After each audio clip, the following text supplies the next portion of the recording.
në gojën e kryeministrit, kandidatit për kryeministër dhe deputetëve të lëvizjes vetëvendosje, vinë në përfundim që këta deputet të zgjedhur pas certifikimit të rezultateve nuk do ta votojnë nën kryetorin kandidat të listës sërbske. E cilat parime i ka marrë betej tash? Shiqa, në qoftë se këta e respektojnë sloganin e vet. Ata nuk do ta votojnë. Nuk ka ma zgjedhje. Edhe në këto zgjedhje këta nuk do ta votojnë kandidatin e propozuar nga lista sërbska.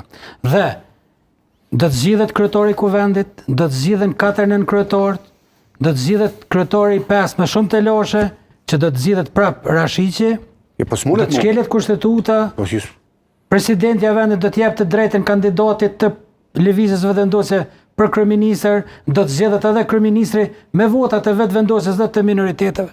Jo serbe. Do të vazhdohet, lutem, do të vazhdohet me shkelje të kushtetutës, sepse këta kanë shkel kushtetutën që 100 herë. Pas kënaqsh me Albinin. Dhe do të vazhdohet.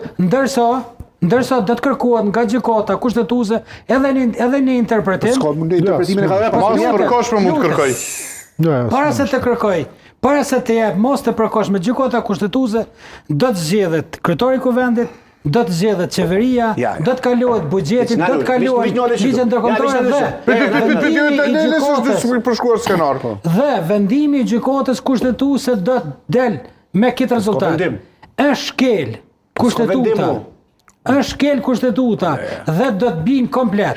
Edhe qeveria, edhe kryetari i kuvendit dhe do të shkohet vendin e zgjedhje. Në rast se skenari deri diku është mundet me ndodh. Ta përshkruaj skenarin e Zeqirit. Jo, dua ta përshkruaj kështu pik me pik, se do t'ja mbaj mend këtë skenar. Nëse i realizohet ky skenar